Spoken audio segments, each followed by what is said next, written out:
MLB.com polled their reporters and analysts for the 2020 awards predictions, and here are the results. Way out on a limb with Mike Trout winning the MVP in the American League. I mean, you wouldn't even get even money on that someplace because it's just such a favorite every year. Welcome back inside as our prediction show continues, and let's hit you guys with some award winners. Ron, I'll start with you. And I'm not sure that your answer here would have been much different than if I'd asked you the same question in, say, February or March, but give me an AL Rookie of the Year winner.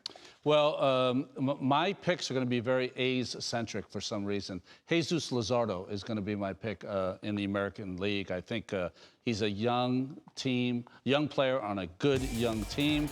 I think the A's are going to have a fantastic year. He's got the left-handed stuff that can dominate a lineup. Only pitched 12 innings last year, but he's got one of those rare special arms that could produce something special this summer. Yeah, I love his stuff. I'm going to go with Luis Robert of the Chicago White Sox. And Matt, speaking to your point, I probably would have picked him at 162, partly because the White Sox think he's such a can't-miss player. They signed him to a 6-year deal, $50 million. So he would have been on the opening day roster anyway. Don't worry about service time. But this guy in a 162-game season is a potential 30-30 player, does a lot of things well. I love the vibe coming off this White Sox team, and a big reason is Luis Robert. In the National League, where Gavin Lux of the Dodgers, Dylan Carlson of the Cardinals are among the front runners, is your choice one of those two players or somebody else? One of those two. Gavin Lux, I saw last year play against the Mets in a 3-game series. I was so impressed with his bat speed.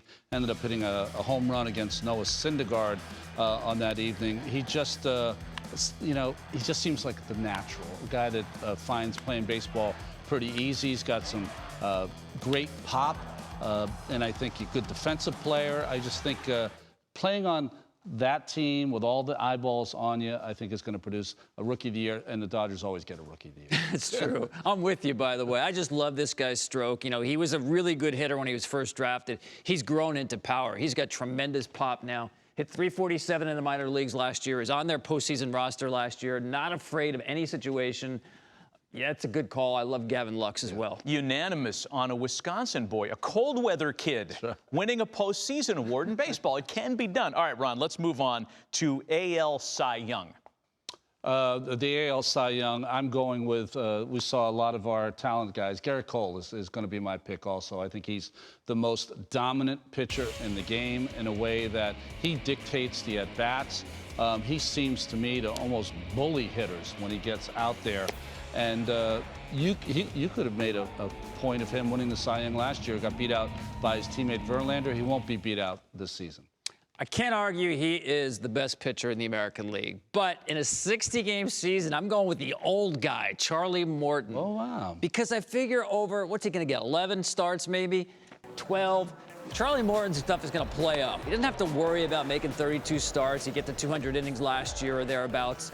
I just love the way the Rays break down other teams with their scouting reports, their attack plans, and Charlie Morton's got the stuff to leverage that. In the National League, is this finally the year, Ron, for a Walker Buehler or a Jack Flaherty to break through, or is it the old guard that wins the award in the senior circuit? Oh, well, it's going to be the old guard for me. I think Buehler, Flaherty might be 1 year removed from winning this award, but I think after last year's postseason, not having to pitch an entire season this year, Steven Strasburg is going to be my pick for the Cy Young. It's hard to pick against DeGrom. I see him pitch every single start. But Strasburg is one of those pitchers who can get on a run where he doesn't lose a game in 2 months. He had a couple of seasons ago a run of 14 wins in a row. So if he produces that kind of result, I think he's going to start getting those awards that maybe have eluded him, not after, though, the MVP. It's a good call. I mean, he's become such a better pitcher besides being a stuff guy. But I'm going with one of the young guys, Walker Buehler, because I think he also knows how to pitch and has electric stuff. I mean, the fastball is incredible, upper 90s.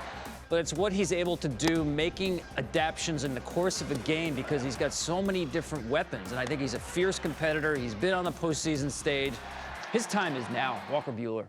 Last year for AL MVP, and we speculate on this stuff throughout the season, there were ebbs and flows. There was a time when DJ LeMahieu looked like the slam dunk guy. Alex Bregman made a big push when other Astros got hurt. It ended up being Mike Trout again. What about this year, Ron? Well, 2020, I think, is going to be the season for the Oakland Athletics. And I picked Jesus Luzardo to be the Rookie of the Year. Matt Chapman is going to be my MVP. I think this is going to be the year that he puts everything together offensively. He's had moments offensively where he's put it together with power, with runs batted in, but he hasn't hit for that average yet that I think he's going to hit for this year. And you combine that with the unbelievable defensive metrics, the defensive game that he has.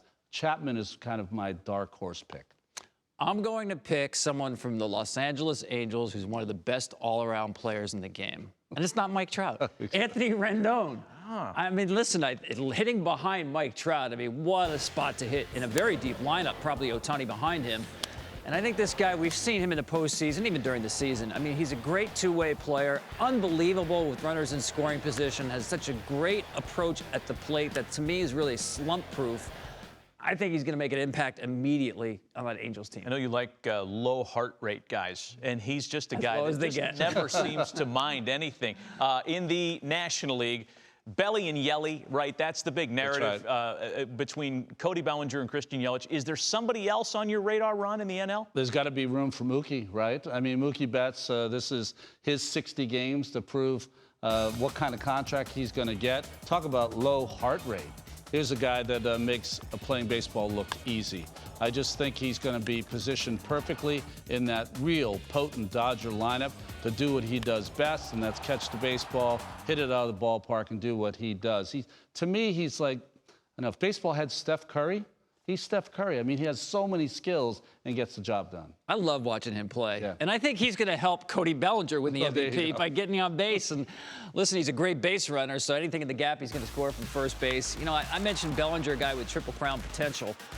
Why not pick him as the MVP? I think the Dodgers are going to win more games than any team in baseball. And Bellinger, hitting in the middle of what I think is the best offensive team in the National League, is going to have plenty of opportunities to do damage. So the numbers are going to be there.